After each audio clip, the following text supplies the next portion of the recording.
What happens if you find that you are not comfortable sitting at your sewing machine for long periods of time and your back aches, your neck aches, you feel stiff, you're not enjoying the process? Well, let me try and help you with some tips. The first thing to do is really look at how you are sitting and at your setup. So is your table of a good height? You can see here that my sewing machine is set down into the table, and that does make a huge difference to my comfort and my ability to do a really good job and control the work.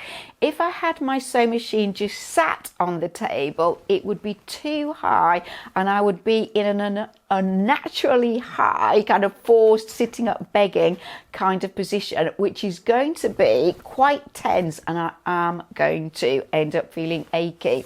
So if you can set your sewing machine down or have it on a lower table, that is probably going to help you. And in addition to that, the chair that you are sitting on is going to make a difference. I'm sitting on an adjustable height office chair without any arms. So I don't think you want a chair with arms, and if you can adjust the height, all to the good, because you can get the actual level that you really need for you as an individual. But I see all kinds of funny sewing positions when I'm teaching in a classroom situation. So maybe that's not quite the same as being at home, because people come with lots of bags and things, but they will have bags on the floor that mean they're sat off to the side and they've got a little twist on their body, and they're going to sit there and do a 6-hour class, and they're going to be twisted like that for 6 hours. That is not helpful. So make sure that the surface, that is the surface on the top and the floor, is clear of everything so that you can sit squarely in front of the sewing machine. And I think your nose should be in line with the needle, so that you're kind of centered on either side of the place where you are actually sitting. So be squarely onto the sewing machine. Don't have even just a little twist on your spine. And think about where your foot control is, because that is another area where things can go a little bit wrong.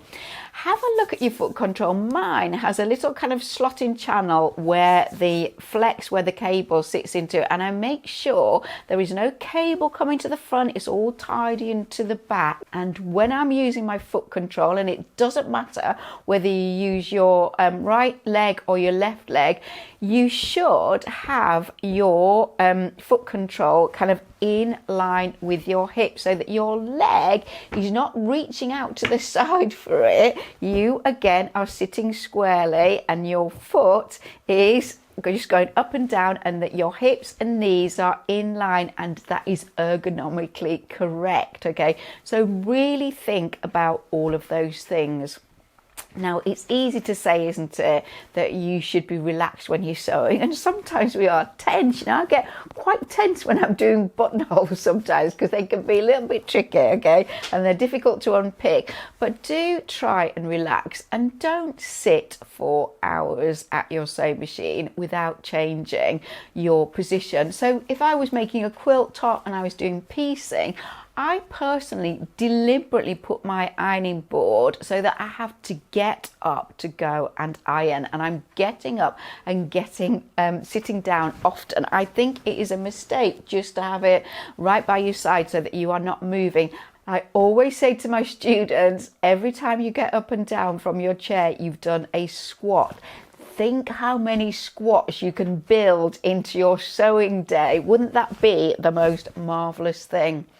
So as well as moving, I also think it is a good idea to do a little bit of stretching, because as you are sat at your sewing machine, you are contracting your chest muscles, and you are extending, because you're bending forward, the back of your neck. So you need to kind of counterbalance that. It's also true of your legs. When you sat down a lot, your hamstrings will tighten up. It's a good idea to really stretch out your legs and your upper body. You can just clasp your hands behind your back and just look straight forward and really open out your chest. For your arms and your biceps, if you just do this movement, you will stretch out all of this, the biceps and through down into your wrist, and that will really help to redress that tightness there.